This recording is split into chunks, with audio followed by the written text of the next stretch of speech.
folks, thank you very much for joining us here. As you can see behind us, we've got a training burn going on for our very soon to graduate recruit class, and super topical because we're here to discuss the recent ISO rating evolution for the City of Milwaukee, and it's good news. I'm honored to introduce to you the mayor of our fair city, Cavalier Johnson. Thank you, Chief. Well, good morning, everybody. When the city government does its job well, there are obviously very many benefits for the city. Some are obvious, such as snow plowing, reducing crime, improving health, attracting businesses. There's a long list of the benefits that happen when the city does its job well. Sometimes the benefits are more obscure, and we're talking about one of those benefits today at this site. The Insurance Service Office, or the ISO, evaluates cities on how prepared they are when it comes to firefighting as well as fire prevention.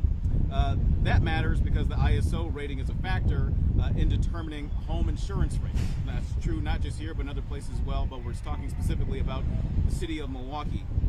The good news we're sharing today is that the ISO rating for the City of Milwaukee is 1 on a scale of 1 in 10. Our fire department's training and response is a huge part of that success. And there are other city departments that are also directly involved in that too. Our waterworks has the hydrants that the water supply is used for fighting fires. Our inspectors at the Department of Neighborhood Services do their jobs to reduce danger and fire risks in buildings all throughout the city. And the Emergency Communications Division handles calls to 911 and deploys the right resources to the emergencies as they arise here in the city. All these factors are considered in setting ISO ratings. Home insurance rates are affected by a lot of factors, and in Milwaukee, city services will be a positive factor in setting those rates. To be clear, had Milwaukee not obtained the revenue from a local sales tax, it's unlikely we would have remained and maintained a top rating with the ISO. So let me just repeat that. Had we not received the opportunity to have a local sales tax option, it's unlikely we would have maintained a top rating from the ISO. That's really important to know. Last year's agreement, the bipartisan passage of Wisconsin Act 12, has been essential in maintaining quality services for our residents, keeping city services running, but more importantly, providing those services to the people who live here in the City of Milwaukee. So I want to thank Chief Aaron Lipsky of the Milwaukee Fire Department and all the hard-working city employees who made the top fire rating possible. Thank you so much, and with that, I'm going to pass it back over to Chief Aaron Lipsky. Thank you, Chief.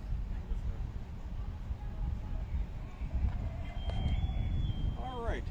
So, the City of Milwaukee was first rated by the ISO in 1968, and at that time it was rated as a Class 2. All right, what do these numbers mean? These numbers run from 1 all the way down to 9, essentially, and the higher the number, the worse off. All right, because that number is somewhat of a coefficient in the calculations that each individual insurance company will use to determine how much your premiums are going to be. So a 1 is the lowest coefficient. It's outstanding. Now, how they measure this has changed over the years, all right? And it used to be based solely, for our city, solely on the number of claims made via insurance companies for fire damage. The higher return or higher claims for damage, the worse off your rating was represented to be. It implied fire protection isn't quite up to snuff, right? That changed over in 2013, and we are now what is called statistical rated. And this is a much more comprehensive examination of the full, complete picture of fire protection in the city, to include the water department's ability and infrastructure to supply water for firefighting. They literally count the number of hydrants, the flow rates on those hydrants, the distancing between those hydrants. Milwaukee has exceptional coverage and exceptional responsiveness from Milwaukee Waterworks in the maintenance and provision of those hydrants. So that was an enormous part of this. The Department of Neighborhood Services figures into this, because how are we doing very, very globally. How are we doing such things as permitting and variances and fire inspections? How are those records kept, right? If it's not written down, it didn't happen. Department of Neighborhood Services has been an absolutely incredible partner, not just for this, but for many other things. When we started this process in 2023, having never led one of these personally, it was a learning curve for me, and I needed a lot of help. The folks from Water, the folks from DNS, and last but not least, the folks from our new and improved Department of Emergency Communications really had to do some pretty heavy lifting to pull all these data points that the ISO needs to work into this ridiculously complex calculation that they have. At the end of the day, the early indications were we may have slipped down to a Class 2. That would have been a big deal for everybody. Most notably, the people who are trying to insure their property here, whether private or commercial. We were ecstatic when they allowed us to make necessary improvements, and we are indeed a Class 1 city. This is an incredibly proud moment for us. We've worked very hard. Our last rating was in 2016. And in 2016 was when we went from a Class 2 to a Class 1. You'll recall in 2017, a huge downward slide began to occur with our resources. And in the meanwhile, we've lost between 20 and 30% of our capability to protect the city. And that figured into all this and caused a lot of strife, because that's not something you turn around overnight. However, Mayor Johnson hit on something extremely crucial here. It's that we have started to add resourcing back and personnel back. This is extremely important, not just for this rating, but for the safety of Milwaukeeans. I credit Mayor Cavalier Johnson for his leadership on this. I credit a common council who allowed this sales tax and the state shared revenue programming to go through. We are in I think we're in an era of unprecedented growth, at least during our generation. I'm proud to stand here and tell you that our folks on the fire department work very hard too, but we work in partnership across department lines, and we're here to deliver you a Class 1 rating. Extremely ecstatic to be able to tell you that. Behind me, I've got my command staff. I've got representation from the Water Department, Department of Emergency Communications, and I've got Mayor Johnson, who you have just heard from. So, I'm just wondering if they could run the saw at a more inopportune time. It's a little loud, hey. Why don't you step up? Yeah, exactly. But obviously we're happy to take any questions related to the ISO. What is this rating for your people here in Milwaukee? On the fire department? Yeah. Just, or like for anybody living in Milwaukee, what does this rating mean? Whether it's the cost of their insurance or what they would have to pay if they had a fire in their home one day, like what does this mean for them? Yeah, so what this means is they are going to receive the lowest possible insurance rates that they can. And I think that's a good thing. Everybody's hurting for money. And this is a very tangible example of all your government services working together to deliver something that's cheaper, right? How often does this rating come about? So it's about a 5-year cycle. There's kind of off years. COVID obviously threw everything into a lurch, but roughly a 4 or 5 year cycle. Mayor, we have some questions for you unrelated to this situation. Can we hold 1 second on those? Yeah. Does anybody else have any ISO related questions? All right, and then Well, I guess quickly, can you just tell us what's going on behind us here? What are we watching? sure. I'm assuming no more ISO related questions. Good. Roger. I'm sorry, I just don't want to be rude to everybody else. So what we're witnessing here is the final training burn, the live burn in a acquired structure for our recruit class that's set to graduate in just a few days here. This is critically important because functioning in live fire conditions in the as-built environment is not something we have an opportunity to do a whole lot. So this is somewhat of a final practical exam for all of these students. You can see we've got a number of our training staff here. Our academy staff is second to none, and So they're out here under the hot sun. This gets a little bit toasty for them. We keep them well hydrated. They're going to be okay. How many graduates are you going to have? I think we're just shy of 30. I can't pull the number off the top of my head. 30. 27. Okay, perfect. Thanks. Command staff as well. There you go. Keeping me honest. Anything else for me? Mr. Mayor, you good? Thanks, Jeff? Chief. Thank you. All right, we got a couple for you, Mayor. I think first, we don't know what the context was yet, but Trump apparently earlier this morning called Milwaukee a horrible city. Your response to that? Yeah. Well, Donald Trump wants to talk about things that he thinks are horrible. All of us lived through his presidency, so right back at you, buddy. I'd say that. Look, obviously Donald Trump is wrong about something yet again. I find it kind of perplexing. I find it kind of strange that he would insult the largest city in Wisconsin because he's running for president. He obviously wants to win Wisconsin, win the election. And so to insult the state that's hosting your convention, I think is kind of bizarre. Actually, it's kind of unhinged in a way. Especially considering the fact that in Milwaukee there are about 50,000 Republicans who live right here in the city. So you're calling their home horrible. I mean, I don't quite understand that. His colleagues in the Republican Party and the RNC, they obviously disagree with him. They've been here a number of times. They love Milwaukee, thought it was a splendid city. And it's not even just the RNC that felt that way. I mean, you look down the list of things that have happened in Milwaukee over the last couple of years. I mean, Condé Nast looking at Milwaukee and calling it a great place to visit. Nat Geo saying it's one of the greatest places to come and explore. The businesses that are moving back into Milwaukee, creating family-supporting jobs. The job growth that we're seeing here in Milwaukee too. So, look, I'm aware that in urban areas there are challenges, right? And it appears that that Donald Trump just does not like cities. And these urban challenges are not unique to Milwaukee. They exist in cities all across the United States. But I'm proud to say that in Milwaukee, we're making progress. Our crime is dropping. We're going to continue investing in public safety to increase safety in Milwaukee. We've been leading the nation in some of those metrics, and I'm happy that we're in the position to do that. But again, it's very clear to me that Donald Trump just does not like cities. He does not like cities. And so for us, for voters here in Milwaukee, I think the message is pretty clear. You heard it from the man himself.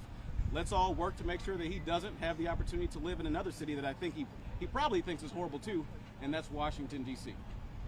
Right. I have a question about the RNC, staying on topic with that. Do you think protesters during RNC should be outside of the security zone, inside? We're still waiting on where the city is going to put protesters. We're hearing from the ACLU. We're hearing a lot of chatter about this, and I think protesters want to know exactly where they're going to be. Well, look, I mean, there are a lot of, or a few items around that are unknown yet. So we continue to have conversations with our fellow local government partners. We continue to have conversations with the Secret Service. And look, we're getting pressure from both sides. I've got, demonstrators who want to be basically, as close as they can be, and the RNC that want them to be as far away as they possibly can be as well. I even said the other day, it's like the demonstrators want to be on stage in Pfizer Forum, and the RNC would rather that they be on the moon. We need to strike a balance and have a place that's reasonable.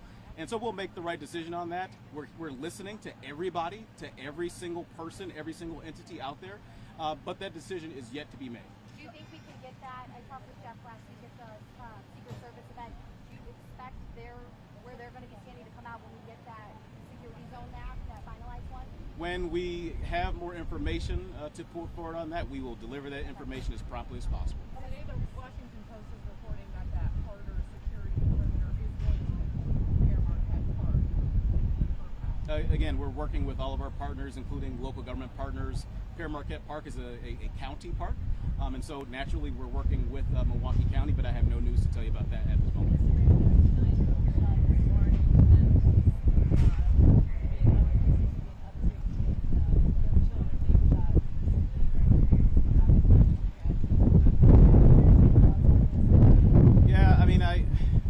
I got up this morning at about 2:30 and communicated directly with the Milwaukee Police Department as well as with the Office of Community Wellness and Safety, and learned that news that a 9-year-old child was shot and unfortunately died of his wounds.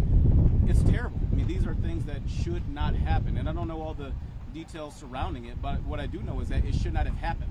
There's no way, no how that, I don't know where the kid went to school, but on the night of the last day of school before summer break, that a kid should have lost his life because somebody decided to shoot a gun, right? So that's a challenge that we continue to have to address here in this community. But I want to challenge the folks who are here and continually ask me these questions. You know what my response is. You know how I feel about that, especially as it relates to kids in our community being hurt. It should not happen. We do not control gun law at the local level. I'm challenging each and every single one of you to take your cameras and take your questions to Madison, because they are the ones who control gun law. If I get pissed off about these situations that happen when kids get hurt, I would imagine that the people who control gun law in our state, especially in our legislature, have some feeling about this too. So ask them that question and what they are doing to protect kids in this city. And quite frankly, these kids are not just Milwaukee kids. These are Wisconsin kids that are losing their lives. So the legislature, I think, owes some answers on this topic too.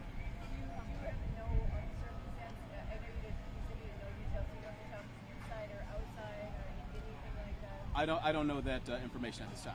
Mayor Johnson, I think that was made by I'm sorry, say it again.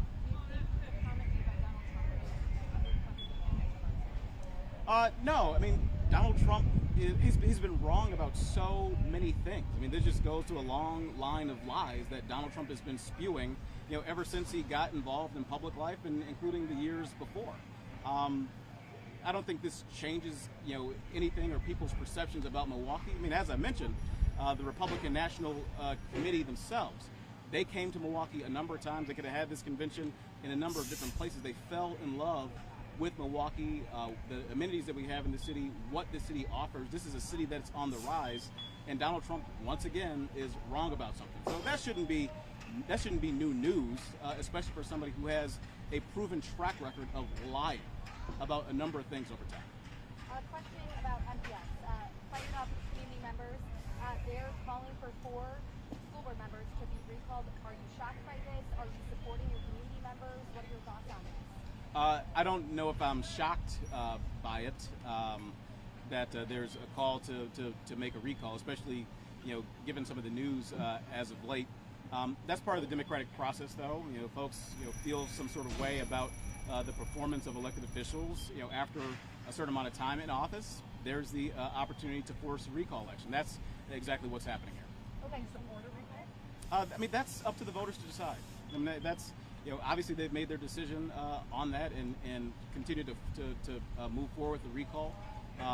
Ultimately, it'll be the voters that decide that question.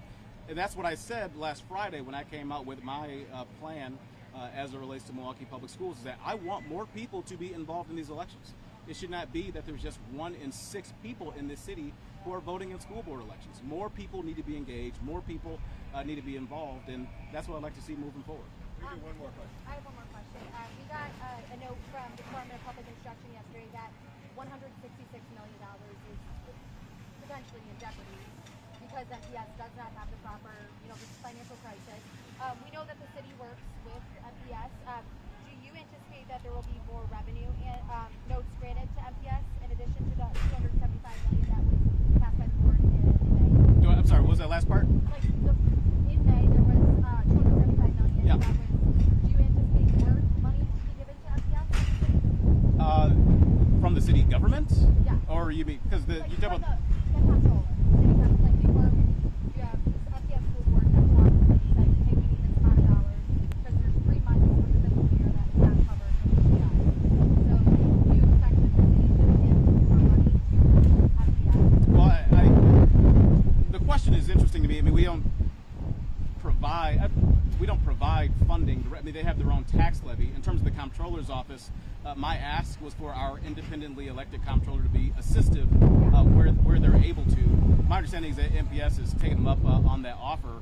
Granted, I mean, the comptroller's office is staffed to support the efforts at the city government. So if there's an opportunity to help out in this, then I want the comptroller's office to be in a position to do that. But these numbers that you're talking about now, I mean, some of these are new to me, so I don't even have that information. Okay.